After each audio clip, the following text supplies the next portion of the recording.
My name is Dwayne Piper, and I'm the drama teacher here at Chinook High School. This is my second year at Chinook now, and this will be my third production. And last year we had a retro comedy, You Can't Take It With You. It was a lot of fun. It was set in the 1930s and just a wild, uproarious comedy. So I thought this year I wanted to do something very modern and something with a more serious message. So for this year's production, I chose a very contemporary play. It's called The Curious Incident of the Dog in the Nighttime.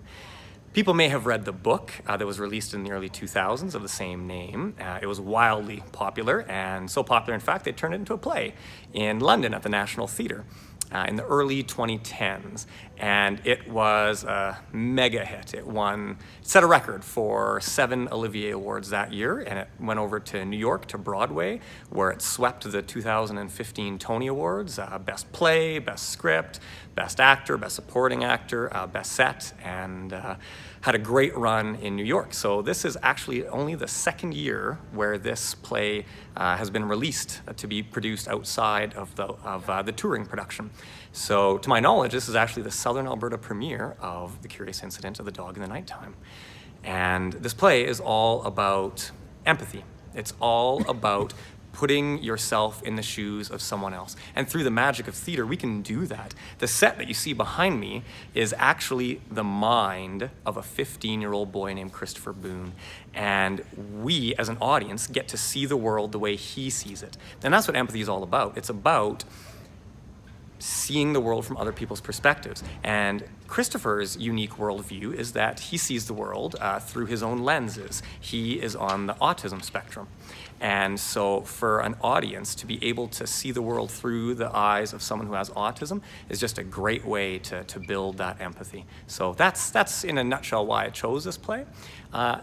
Also, I would say that I chose this play because it's a difficult play for those actors. They really get to sink their teeth into a big role and really test out their acting chops. And so I hope that people come and see that. They get to see some pretty spectacular acting. They get to see some wonderful tech. So since last year's play was a classic retro comedy, this one, it is very futuristic looking. We use LED strip lighting. We have some brand new projection mapping technology and all kinds of wonderful other little surprises that viewers will get to enjoy. Tickets are available online at School Cash online through the Chinook website. You can also get tickets at the door. Our opening night is Wednesday, this upcoming Wednesday the 12th, and the show runs nightly at 7 p.m. every night until Saturday the 15th. That's our closing night. Do you remember once when we were in town shopping together and we went into Bental's and it was really crowded and we had to get a Christmas present for Grandma? And you were frightened because of all the people in the shop. And you crouched down on the floor and put your hands over your ears and you were in the way of everyone. So I got mad because I don't like shopping at Christmas either. And I told you behave and I tried to pick you up and move you, but you shouted and you knocked those mixers off the shelf and there was a big crash. And everyone turned around to see what was going on. And there was boxes and bits of string and bits of broken bowl on the floor. And everyone was staring.